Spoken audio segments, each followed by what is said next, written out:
Bon matin à tous. Je vous fais une petite vidéo étant donné qu'on s'est rendu compte que dans les rangs d'autobus, c'était très chaotique depuis le début de l'année. On a observé durant les derniers jours et on va apporter des petites modifications. Premièrement, on va vous demander de prendre votre rang comme l'année dernière, donc vraiment sur la clôture face aux voitures. On s'est rendu compte que vous étiez tout le monde coincé, ça faisait pas beaucoup d'espace entre vous. On va reprendre nos rangs comme on était l'année dernière. Pour vous aider, on va installer des cônes numérotés avec le numéro de votre autobus. On va remettre les affiches aussi de votre autobus au bon endroit. Les cônes vont aussi être placés là, un petit plus loin de la clôture pour vous permettre de circuler puis de faire vraiment un petit corridor de circulation pour que ça soit plus facile. Je vous donne les règles qu'on a réfléchies en équipe. Les règles d'autobus. Premièrement, on va vous demander, lorsque la cloche sonne, je me dirige dans mon rang. Donc là, on se rend compte qu'il y a beaucoup d'élèves qui ne sont pas dans leur rang. Donc, on va vous demander vraiment de prendre votre rang.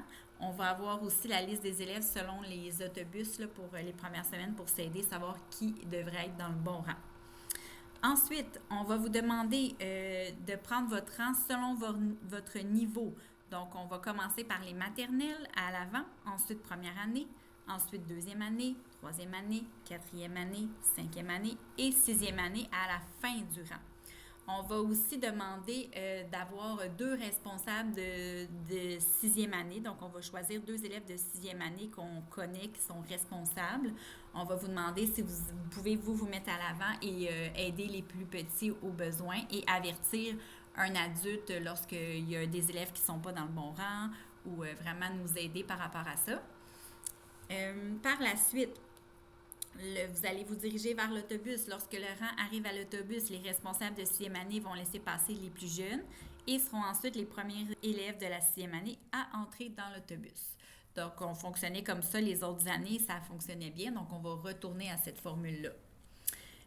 Ensuite, quelques petites règles de conduite. Donc, on vous demande de ne pas prendre de collation dans les rangs. Les rangs durent 7 à 8 minutes environ, donc on vous demande de ne pas prendre de collation à ce moment-là. Les livres et autres articles doivent demeurer dans les sacs. C'est un moment calme, l'excitation n'est pas acceptée, donc on ne veut pas de course, on ne veut pas de bousculade, on ne veut pas de cris, etc. Ensuite de ça, petit rappel, toutes les règles de l'école demeurent valides. Donc, c'est pas parce que c'est la fin de la journée et que vous prenez votre autobus que les règles disparaissent. Donc, au besoin, un enseignant peut décider de demander à un élève qui ne respecte pas les consignes de ne pas monter à bord de l'autobus. Son parent devra venir le chercher. Moi, je vais envoyer également un message à vos parents pour leur dire que si vous ne fonctionnez pas, il se pourrait qu'on appelle à la maison pour que vous veniez les chercher parce que là, on se rend compte qu'en plus que ça ne va pas dans les rangs, ça dégénère aussi dans l'autobus. Donc, si vous n'êtes pas disponible, vos parents vont devoir venir vous chercher. Donc, on essaie ça, on va faire des observations les prochaines semaines, mais on se rend compte que c'est très difficile au niveau des rangs. Donc, on va demander que vous fassiez un petit effort à ce niveau-là. Puis, ces règles-là seront affichées à l'extérieur également. Les enseignants, vous allez recevoir aussi, tout le monde, une fiche dans votre pigeonnier par rapport à ça. Donc, merci et on fait des efforts pour travailler ça tout le monde ensemble. Merci beaucoup. Bonne journée.